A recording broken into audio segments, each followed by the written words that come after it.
Welcome to another edition of Expanding Mind.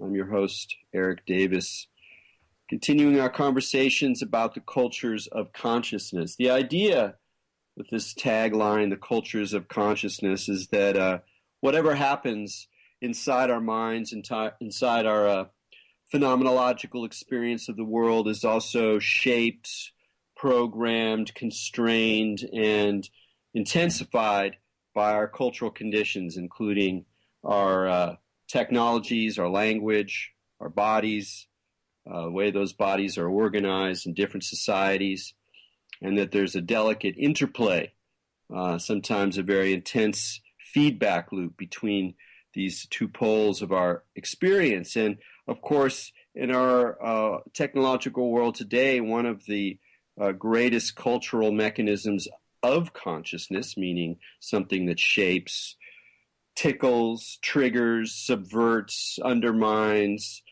satisfies, and confusingly frustrates consciousness, is the internet. And it's hard to get our heads around the internet because the internet has got our heads within it. We're so absorbed now in these flows. They're so pervasive that it becomes extremely difficult to get a sense of what this thing is, if we can even think of it as a thing. And so I was very pleased when a new book came across my desk, Splinternet, How Geopolitics and Commerce Are Fragmenting the World Wide Web, by Scott Malcomson. Talk about Scott in a moment. But I really urge folks to read this book because it has a lot of very pleasing components to it. One is that it's delightfully short. Two, it's extremely clearly written, full of information, but in a very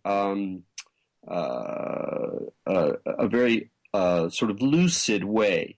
In the sense that you get a lot of context, a lot of historical facts, and a lot of detailed explanations of the various politics and machinations and institutional contexts that really form the sort of matrix out of which the internet evolves, and that in many ways still influences it. I mean, in some sense, diving into history, one of the reasons to dive into history, and we do a lot of that in the show, and I do a lot of that in my work, is not just because history is an interesting story or history is the only story we have, but it's because there are effects, you can think of them as karmic if you want to, that linger on. And with the internet, we all sort of have this idea where people know, well, it was originally a creature of the military, through ARPA, used to be called ARPANET, and that in some sense this kind of shapes the ethos or the possibilities of the space. And Scott really goes into much deeper detail about the military-industrial context out of which the internet emerged, really going back to the 1920s and the very beginnings of the military-industrial complex, as Eisenhower famously called it in the 1950s. And he takes this forward, giving us a really realistic, fairly non-judgmental approach, because really if you get too judgmental about these things, then the book expands. And so what we have here is a very realistic, clear-eyed look at the actual players, including idealistic players, including the counterculture. And so his account of the way in which the counterculture influenced technology, which is something increasingly people recognize. We see the origins of Apple and Google in the sort of Bay Area matrix of progressive thinking and post-psychedelic culture. But he really goes into the real political effects of that idealism. And how as particularly the engineering subculture that was influenced by subcultural ideas really has had, and to some extent still has, a strong role to play as increasingly geopolitical forces fight over the internet, as the corporations and consumerist forces strive to turn it into a place to identify markets and in some ways isolate individuals as consumers. So again, I think it only has less than 200 pages. It's really a one-stop shop for your big picture internet thinking. So Scott himself, when I saw this book, I was like, God, Scott Malcomson. I used to know Scott Malcomson, but I don't know if and then I looked at the back and it said he's a consultant on communications and political risk, foreign editor for the New York Times, served at the United Nations and the U.S. State Department. I was like, wow, this guy's kind of impressive. And I was like, no, I looked at the picture and I go, I know that guy. I used to work with him at the Village Voice. So back in the 90s, when I was a writer for the Village Voice, Scott was an editor at the literary magazine, the VLS, and we had a lot of fun editing and writing articles on UFOs and serious, important topics like that. So I was very pleased because I was already interested in the book when I realized it was the Scott Malcomson I knew. So I was happy he joined us. So with no further ado, Scott, welcome to Expanding Mind. Well, it's great to be back in conversation with you, Erik. I haven't looked at UFOs too much since then, but I've been following your work, and of course, Technosis is a timeless classic. So it's a real thrill to be on your show. Thanks for having me.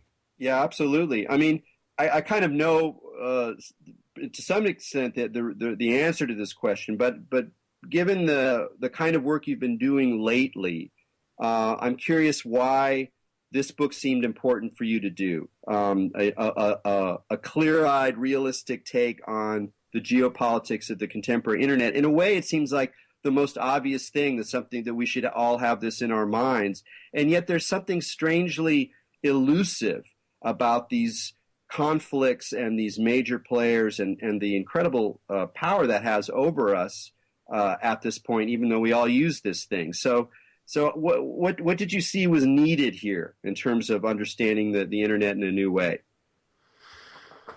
Well, I mean, it's hard to know quite where to start that story, because all stories just sort of go back farther and farther. I mean, in some ways, my initial great interest in the topic was as a journalist who was watching his industry collapse around him. Like several industries I've gotten into, like the international NGO industry, once I get into them, they seem to fall apart. That was certainly the case with journalism, and it was kind of vaguely blamed on the internet. And so I've been looking at the internet kind of from that perspective for a number of years, and working within the Times in particular, trying to figure out how the internet could be a great opportunity for journalism rather than the death knell of journalism.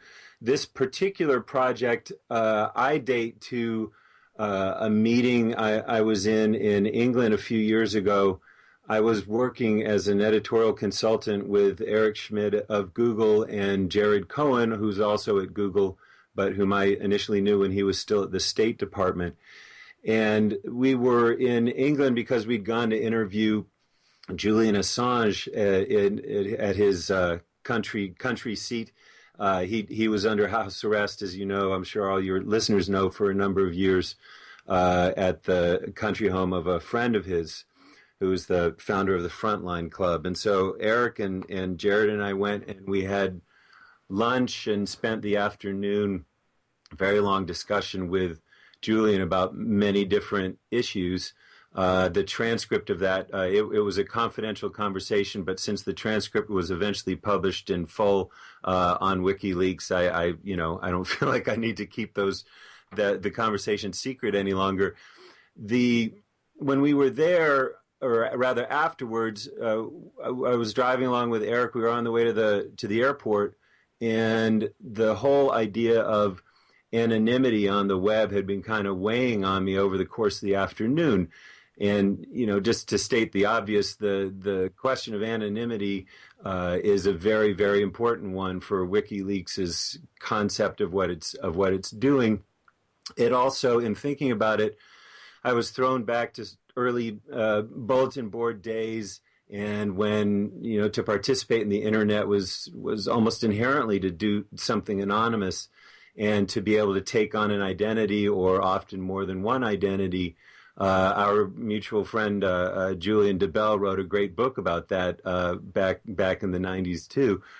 And it seemed to me, from trying to think about it from a commercial point of view, it seemed to me that if a consumer is 3 or 4 consumers rather than one consumer, that would, in some sense, only be a good thing.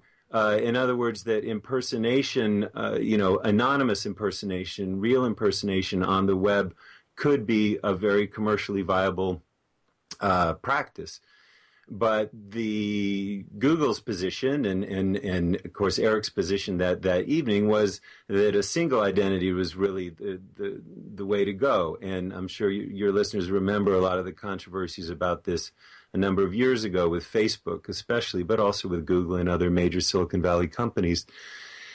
That idea of exploring anonymity and how it did and didn't work in the context of online life was really the idea that propelled me into this book. That said, once I started the research, I really went in a very different direction, almost a traditional journalistic direction, which was to follow the money, the phrase made famous by Woodward and Bernstein and their source Deep Throat. I just started following who funded what in terms of the history of what led to the internet. And that then led me into a historical investigation of that question. What I found was that the military and intelligence roots, the military-industrial complex you talked about in your introduction, really dates to the First World War.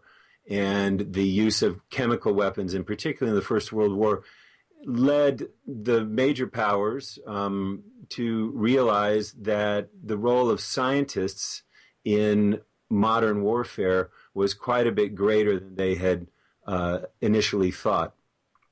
And so the funding for what became a lot of the advances in computing and also in virtual reality in the interwar period, it really began in 1916. And as I sort of also got into the personalities of it, I found that people like Norbert Wiener and others who were much more familiar from the Second World War had kind of cut their teeth on these issues in the First World War, and in particular on the question of what's called fire control, which, to boil it down, is using math in order to more quickly respond to incoming fire or to hit a target.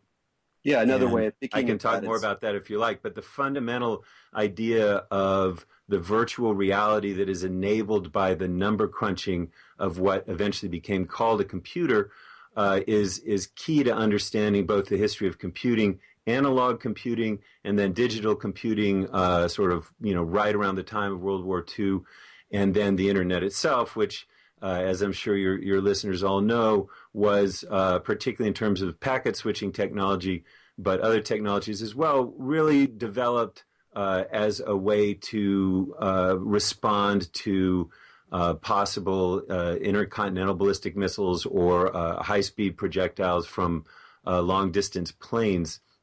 And in order to find them and basically respond more rapidly than you could respond if you were limited to the kind of math that humans would be able to do without the aid of a computer. And so that history sort of from 1916 to, let's say, the kind of mid-60s was something I felt it was very important to fill in.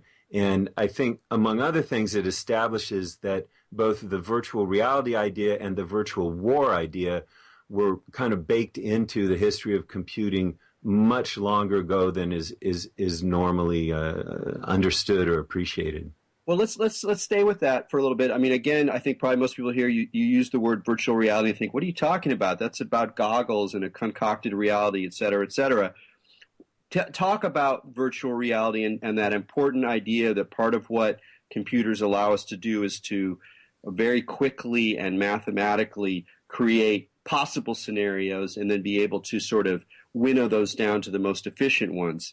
In what sense can we say that the virtual reality was already an active idea in this growing military-industrial complex, at least in the 1930s?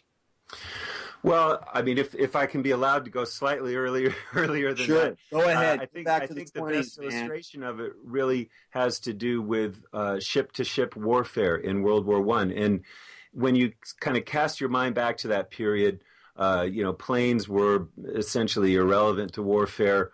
The real way that a major nation could project its power overseas, over a long distance, was through having large ships with big guns on them. And the outcome of major naval battles was the sort of thing that would determine which great power won a conflict. What had happened with the improvement in accuracy and power of onboard guns was that ships would be at an ever greater length or distance from each other in a battle. And so there's one particular battle where I think the accuracy rate, and I'm doing this off the top of my head, but it was extremely low. I think it was under 1% in terms of shells successfully hitting their targets. And so this led the British and the Americans to look at how to improve the accuracy of fire so that they'd have a much better chance of hitting the opposing ship. So once you look at that, you have a fairly limited set of variables you have to deal with. There's the speed of your ship, the speed of the ship you want to hit, how much your ship is pitching, how much it's rolling, pitching being forward and backward and rolling being from side to side, the strength of your guns, the arc of their shell trajectories, the wind. There's a set of variables. It's not small. It's large enough that it's very hard to compute accurately.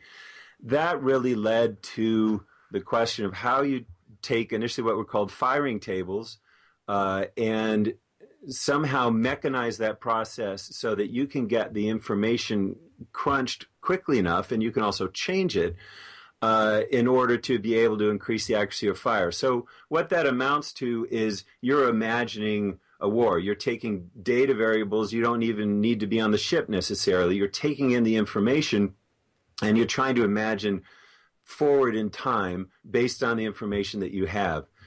That is virtual reality. That is what you're doing, and that's why, fast forwarding a bit into I think it was around 1940 or so, maybe a bit earlier, that the machine, the analog machine that was able to make those calculations and improve the accuracy of fire was called a computer, and that was one of the very earliest uses for it. Prior to that, computers, at least in a military context, was really a term that was applied to the actual humans who did the mathematical calculations to input the variables into what were called the firing tables that I mentioned earlier. And even into World War II, the U.S. Army at its proving ground, which is a shooting ground, had well over 100 humans working there as computers. I mentioned Norbert Wiener, the father of cybernetics after World War II, a very famous figure and a countercultural figure. His exposure to this was first in World War I, where he himself worked as a human computer. And you can take that, both the personalities and the concepts, really forward from imagining ship-to-ship warfare on into what we're more familiar with as virtual reality. Although I would say that even Stuart Brand's famous article about Sale and Xerox PARC and all that in the late 60s, I think, or maybe early 70s, was called Space War because it was about playing Space War and how all the geeks, around Stanford were playing this game, which had originated at MIT. You can take that Space War virtual reality metaphor using computers straight from 1916 and naval battles through to the early 70s and the beginning of the recognized countercultural period of the internet and of computer design. Yeah, and one more thing about that plotting trajectory problem, and Norbert Wiener, of course, is that if you have an anti-aircraft gun, for example, and you're trying to fire at a plane whose exact trajectory you can't quite know, one of the ways to make it more efficient is to take in the information based on the previous shot. Okay, you missed, you were short, you were too far ahead. You take that information into the computing in order to better compute the next shot. And that is the basic principle of feedback. And that it's that wartime model, even though Wiener's plots and plans were never actually manifested during the war itself.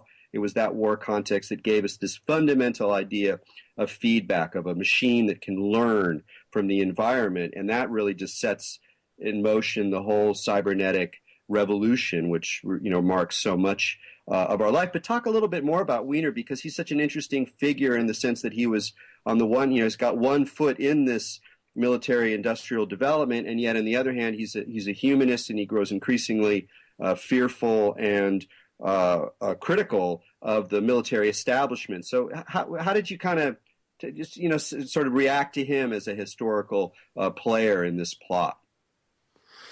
Well, he's an extremely sympathetic character. I'm glad you mentioned the anti-aircraft stuff, because I mean, what he really did was he took the theories of statistical probability that had been developed in the 1930s, which were really revolutionary in terms of mathematics, and helped to apply those to the questions in the way that you're describing. I mean, he was a mathematician. He was also a very eccentric guy, like a lot, not to say all, of the pioneers of computing of his generation, as well as more famously of later generations. And, he'd go on these crazy walks around Princeton that were called Wiener walks because they were so sort of distinctively odd. He'd go swimming and smoke cigars while he swam, which I still struggle a bit to figure out how he managed to do that. And then after the war, of course, he became so concerned, as a lot of people, famously Oppenheimer, but others who were involved in these technological efforts with the military during the war. They could see the immense destructive power of what they'd helped create, and wanted to somehow, dial it back or keep it from developing too far. One of the people I talk about quite a bit is Vannevar Bush, who was a much more sort of conventional kind of character than Norbert Wiener. But he too, after the war, became, he was against the hydrogen bomb. He wanted to have more arms limitations on nuclear weapons. It didn't really turn out that way, but he was, he agitated for it. And Wiener just kind of basically abandoned the whole thing. I mean, he just didn't want to have anything to do with the military industrial complex that had been, frankly, so crucial to American and Allied victory over Germany in particular, but also Japan during World War II. He really repudiated it and became a very articulate pacifist. The other thing which I find really interesting about Wiener is, simultaneously with becoming a pacifist, he also felt that, and argued publicly, that computers were going to be taking away jobs, or that machines were more generally were going to be taking away jobs, and that he felt that if the options were that would lead to a greater life of leisure for humans because machines could do work for them, or if that would really just imply that states and major corporations would have ever more power accruing to them, and that essentially the importance of an individual human would become smaller and smaller. He saw those as the two options, and he said very pessimistically, in the age of Bergen-Belsen, I'm afraid we're much more likely to take the latter option rather than the former. Yeah, that's it's amazing when you go back and you realize how many of the dark shadows that we lumber under these days were already anticipated and indeed felt, particularly in the post-war period. I was just listening to an interview with Aldous Huxley from the late 50s. And it was just like a radio interview. It was just like a pop thing, and they were incredibly not necessarily pessimistic because they thought there was some hope, but the visions that they had were so strong. And it's kind of reminds us that in some sense we're still in a process that was in some ways kind of emerged from World War II.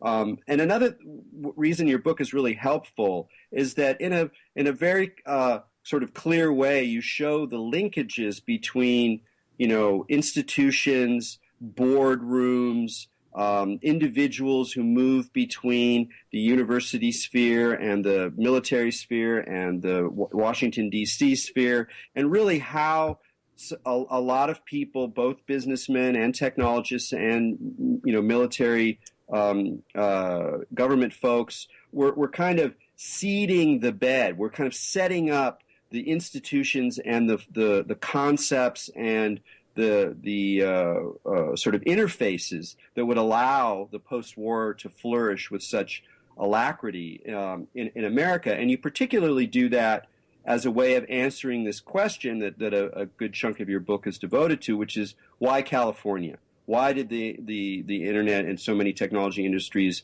emerge in California, particularly in the post-war period? So, and I gotta say, there's I want to have you riff on this, but there's one of my favorite lines in your book, and it also captures what's nice about your writing, where in a very crystalline fashion you get a lot of the psychology that's going on here. That's the thing. This isn't like a dry sort of book about just this guy was doing this, blah blah blah. You really get into the sort of feeling of these characters. But you say something about California and how it sort of what was driving the sort of psychology of the place as it stepped into this technological future, where you describe the combination of envy, ahistoricity, resentment, self-confidence, and creative energy vis-a-vis the East Coast establishment. And I read that, I was like, man, this guy understands California all too well. But talk a little bit about what was happening in California and what it was institutionally in terms of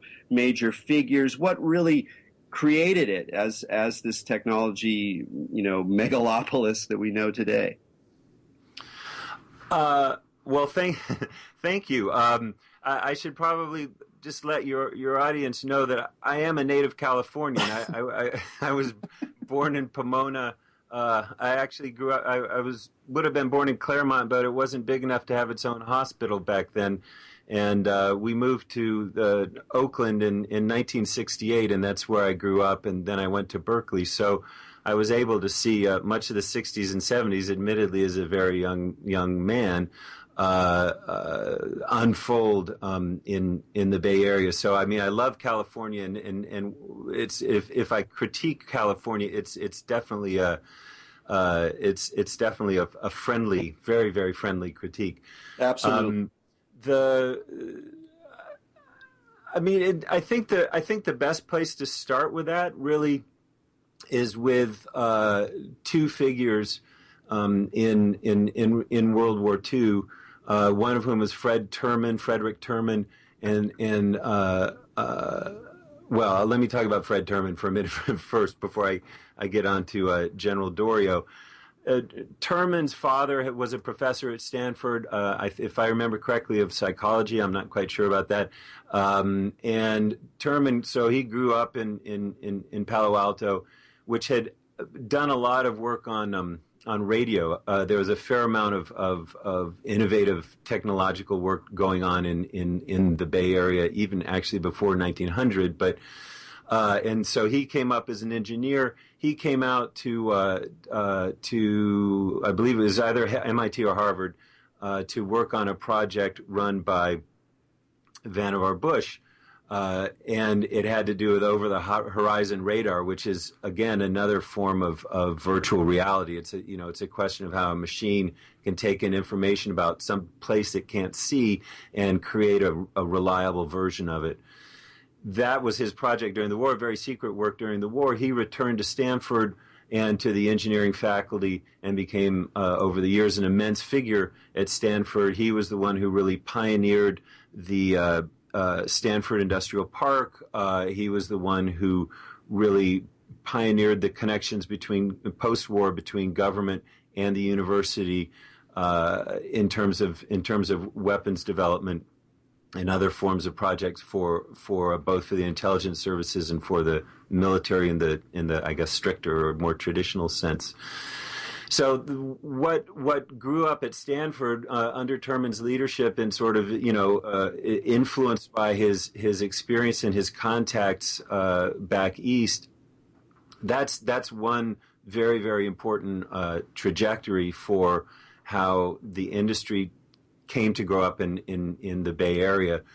The second part that I talk about in my book has to do with a fellow named Georges Doriot, who was actually French but came to the United States between the wars, and was a kind of a center right figure. Basically, he settled in at Harvard as well, at the business school.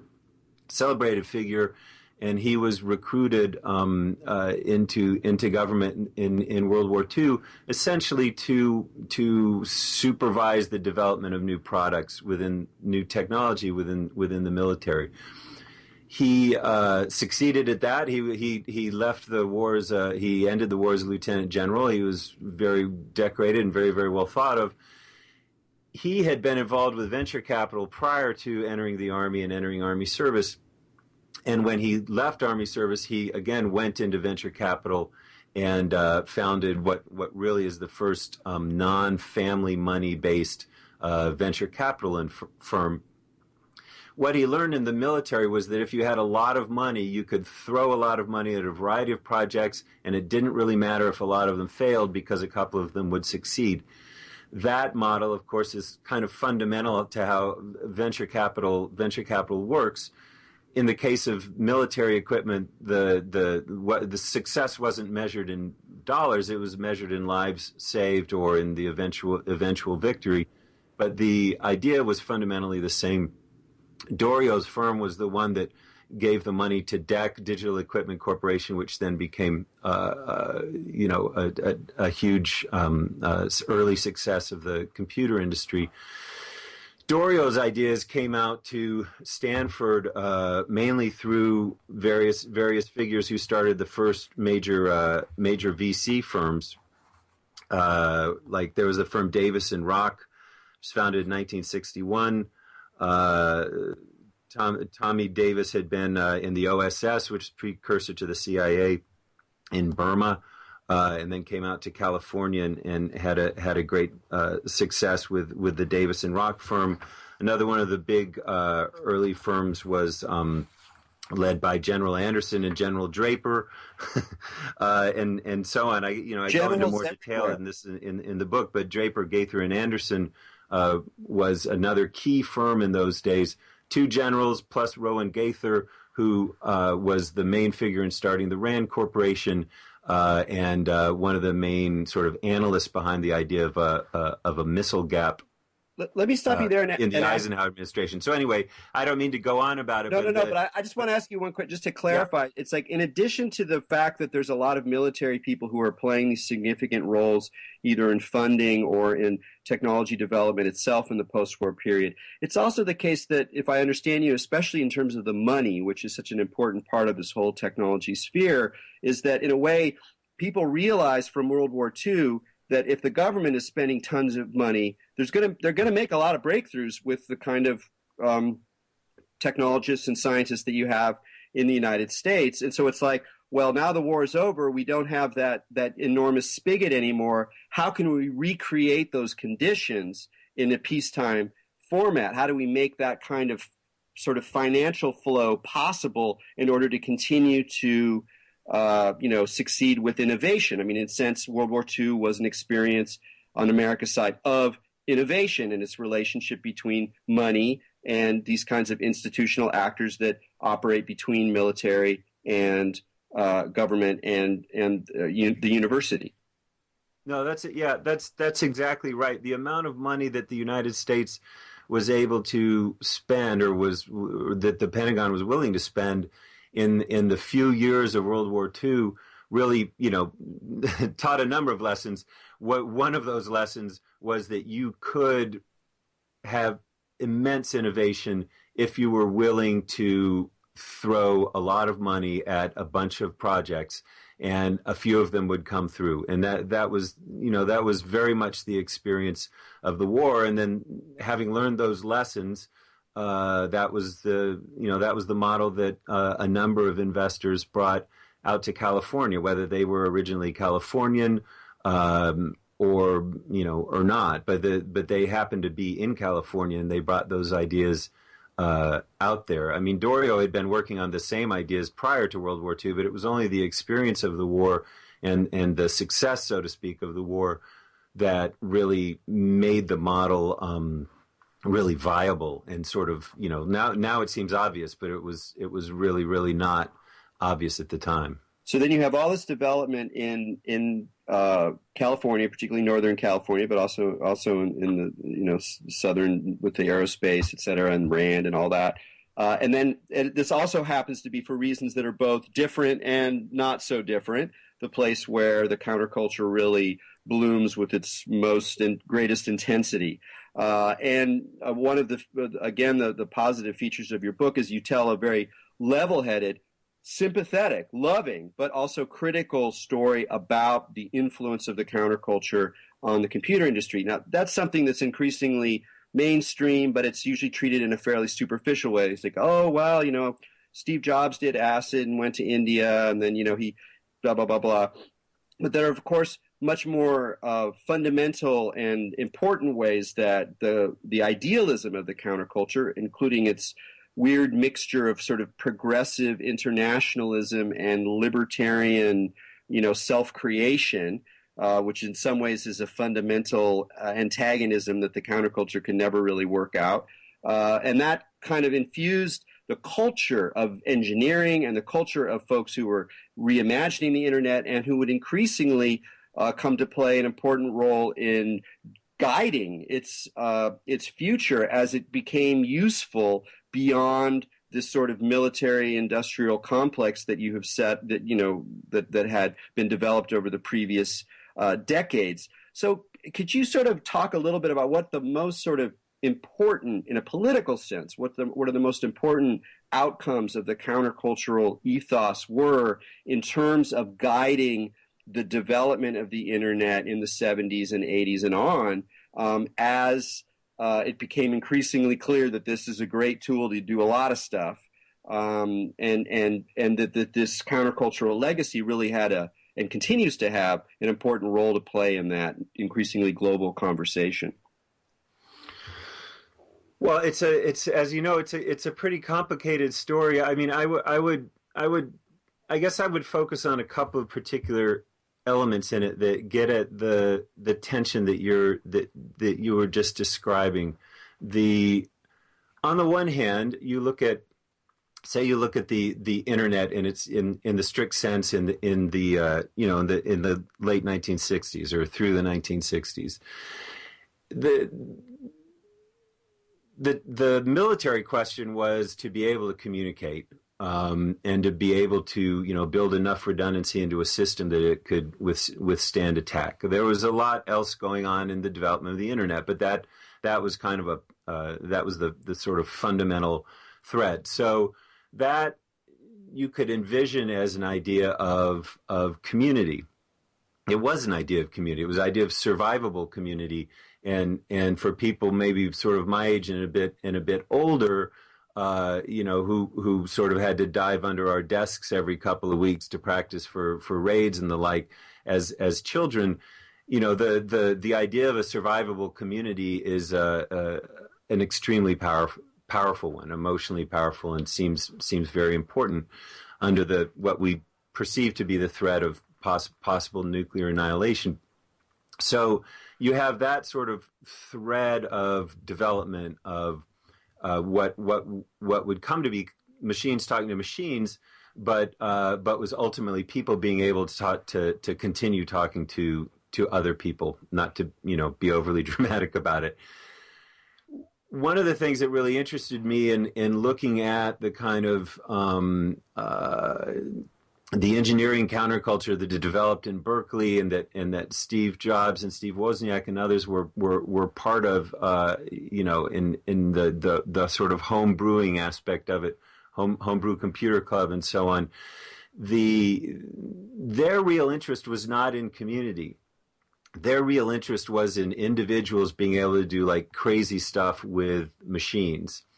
And I find it interesting the way that in the 60s and 70s, these are really two sort of, basically kind of different impulses. One to sort of empower or even super empower the individual, and the other to create a network. And when those two really come together, it took them a very long time to come together. I mean, the military continued to develop the internet, more or less in pristine isolation, and then got a little tired of it, to make a long story short, and it was given over to the National Science Foundation, which created NSFNet. The internet was then developed really by scientific researchers in the Bay Area, but also in many other places, and of course famously eventually Tim Berners-Lee in Switzerland, and Robert Caillot, his collaborator in France. But that was really a scientific community, scientists wanting to be able to communicate with each other. That was how email got developed, and so on. And the personal computer revolution really was on a separate, and you might say fundamentally much more libertarian line of development than the internet was. And these two really only powerfully came together in the late 80s, which, and the early 90s, which was when you and I were part of the counterculture in Greenwich Village. But what interested me as a sort of analyst or researcher was how separate those two were. And there were people, for example, at SAIL, the Stanford Artificial Intelligence Laboratory, who wanted to really develop the internet aspect of it. And they were kind of spurned by the homebrew type people who really wanted to be really powerful individuals. So that tension was there within the engineering community really from the beginning. I mean, from the point when you could speak reasonably, beginning around 1960, of a global engineering culture that was working on these problems together.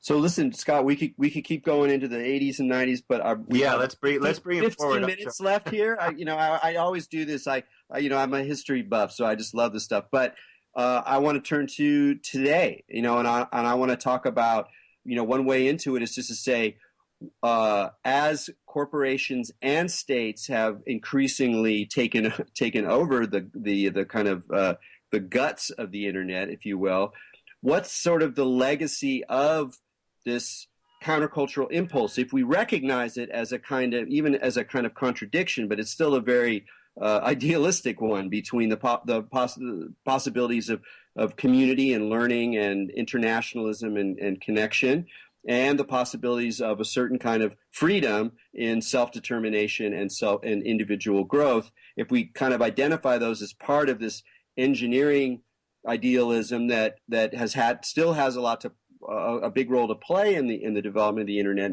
and computing, increasingly interlinked personal computers. How is that playing out now when the world is at such a conflict heavy, heavy duty, storm clouds rising state? I guess the thing I'd focus on first is basically a business model question. The technology of something like Google or just any search engine technology, really certainly the technology of a social network, it kind of it's not a contradiction exactly, but the relationship between the individual and the collective is a somewhat fraught one. Obviously, these companies make money on individuals rather than groups. Just to make a slightly bald statement, they collect information on individuals, which enables them to either themselves or to enable other companies to sell things to individuals. And the more you know about an individual, so the theory goes, the more likely you are to be able to sell to them. So that has to do with individual information. The attractiveness in many ways to an individual, however, for participating in that process is not to get ads more targeted at them or to give away more and more of their personal information. Rather, it's to enter into a world where they might establish some kind of collective tie, or where they might enter into some kind of community. There are lonely surfers and there are lurkers and that kind of thing, but to use a now outdated term, but fundamentally you enter into that world because it's a bigger world than the one that you would otherwise have, and so there's a kind of a tension there. As these companies grew and as they got more and more information, governments increased their interest in what they were doing, because the more information that governments have, the more they're able to pursue their own security agendas, whether it's espionage or law enforcement or any number of other things, or gaining office or wielding influence and so on. And so, I don't think any of those companies in 2002, 3, I guess Google actually started in 98, but as it got in the course of the 2000s, I don't think they dreamt. I hope they didn't dream of ever greater surveillance. But what they did do was create a system of information that is like catnip to a government. And I say this sympathetically, having served in government, but the for a government to be able to get that kind of information, it's really almost irresistible. And so obviously now we have this tension between Silicon Valley and Washington, the way it gets expressed mainly in the United States, but it's really a global thing, where you have companies that want to grow and therefore their model takes them to more and more information about people. But you have them in tension with governments who want to use that information, and there's no obvious way out of this problem. I mean, in some ways, it drives me back to what motivated me in the first place, though I hadn't until now thought of it that way, which was, is there a way to create anonymity that's nonetheless maybe there is. I don't know, but the way that corporations work now is that it's not, that you need to have an individual, that there needs to be a credit card number associated with that individual in order for them to really be valuable to the system. So governments are more and more trying to take that information and control it, which means creating what China's President Xi Jinping has repeatedly described as internet sovereignty, which basically means controlling the information about your own citizens. And that is a very, very strong trend. My disappointment in some ways in the United States has been that over the last couple of years, really since the Snowden revelations, I suppose, the security agenda has taken over and shaped the overall government approach to internet issues. And with respect to the internet, as I would argue with respect to pretty much anything a government does, if you let the security interests overwhelm other interests, it's very hard to claw that back. So I think that's kind of the position that we're in now. As far as the engineering counterculture goes, I actually think that they have an enormous role to play. It's complicated because it's a completely, utterly unelected, in many ways unknown counterculture. It's way out of the public eye, and most people that I know in that counterculture want to continue to be way out of the public eye. The governance structure of the internet was built up chiefly by that counterculture, and of course, the late John Postel being the most famous figure in that, and I talk about him in my book along with other people from that period, particularly in the 80s and 90s. That counterculture continues to exist. It has an inherent interest in an open internet. And it's doing its best within these very obscure negotiations between states and other bodies to figure out how the internet is going to be controlled, what the role of ICANN, the Internet Corporation for Assigned Names and Numbers, which is the main administrative body for the internet, how sort of power will be divvied up, what the different roles will be for ICANN and for the other major players like the regional internet service provider regulators. this is all extremely obscure stuff. Very few people pay attention to it, but it is in its own way a kind of countercultural counterweight to the obvious alternative, which would be that states will carve up the internet in the way that they carve up most other things.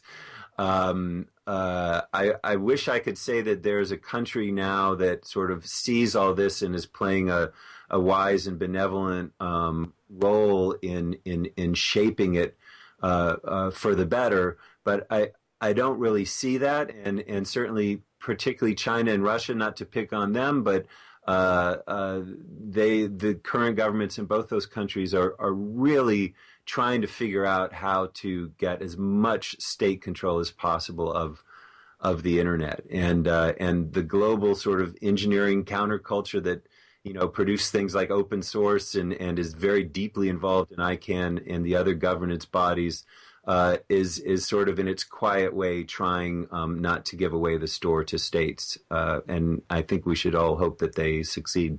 Yes, very much. And there's another point you made that I never thought about in terms, again, kind of the psychology of these players, is that states are in a complicated situation because they increasingly depend on these tools and technologies that come from corporations that have their own agenda. So there's a weird tension between, the State Department and Google or Apple or whoever's hosting their information, who's ever building the servers that carry their data and that organize things. So how is that working out in terms of one of the things you mentioned that's one of the things that's happening now or has been happening recently is that states are increasingly building sort of alternative internets that are under their control, are much safer and much more secure than the public internet, and that this isn't necessarily a bad thing in the big picture. So could you talk a little bit about that?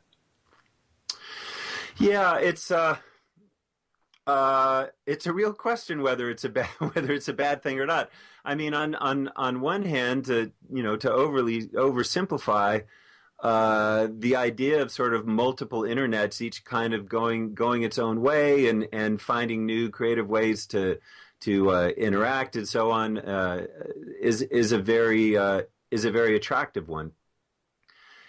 On the other hand, if the state's motivation is fundamentally not about openness, but about the control of information and the control of its citizens, then basically 10 non-innovative and clamped down internets versus one slightly better internet seems to me like a fairly easy choice. I mean, I would like to think that multiple internets would be awesome, but if you look at the motivations of states, it's pretty hard to see how that would. I just think it's highly unlikely. And I'm glad you pointed out that those tensions there. I'd add one or two points to that.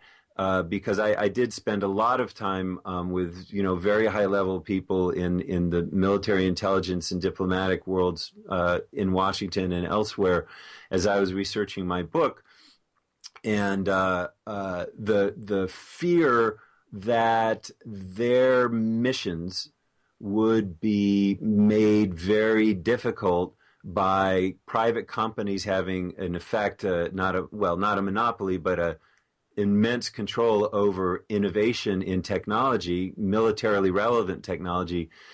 That fear runs really deep. And if it runs really deep within the American military and intelligence establishment, you can imagine it probably runs even deeper within the other military and intelligence establishments around the world. That's sort of point number one. And then a related point is just the question of personnel. It's very hard for government to compete in attracting the best engineers, the best minds in technological development, and that is an immense concern in Washington. That's why Secretary Ashton Carter has been into Silicon Valley so many times in in his term. But again, from a California point of view, it's interesting. There are good reasons not to want to work for the Pentagon. I mean, I say this as I'm as patriotic as the next person, but there are very good and deep reasons within the Bay Area culture, certainly to feel like innovation should not ultimately be at the service of the state. And I hope that the Valley and other innovative centers around the country are able to sort of keep that ethos alive. And I think they will, but it's something you'd have to kind of remind yourself of every day. Yeah, we just got 2 minutes left here, but I do want to throw in one thing is that we didn't talk about is just how the hacker and the hacker ethos has sort of changed and become much more embroiled in issues of surveillance, zero-day exploits, the sort of espionage, and the way in which they function, trading secrets with different kinds of governments. So we're not just talking about America, we're talking about all sorts of governments, all using these kinds of tools. And there's sort of a new kind of weird geopolitical hacker, trader, black hat wearing character that's emerged over the last couple of decades.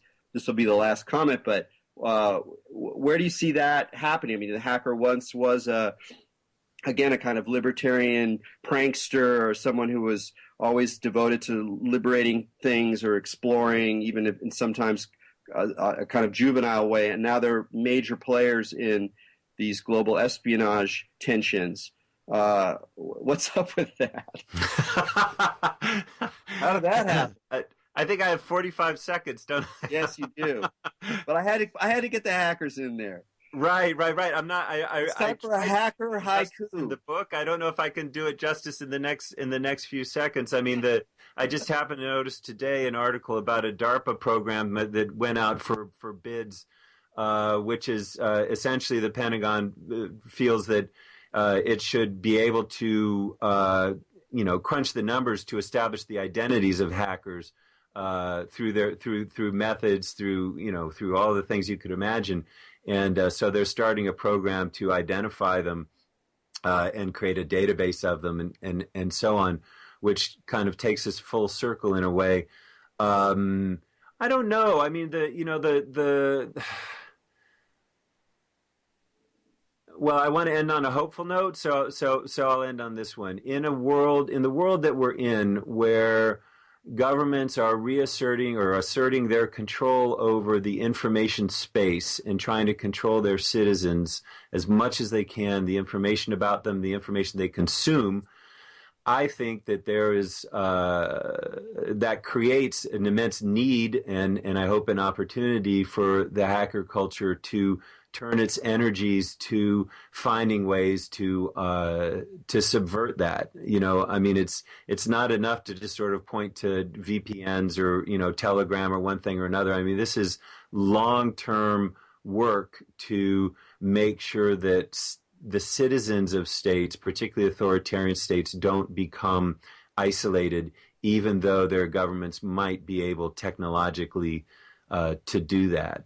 That right. Seems to me a worthwhile cause for a new generation of hackers.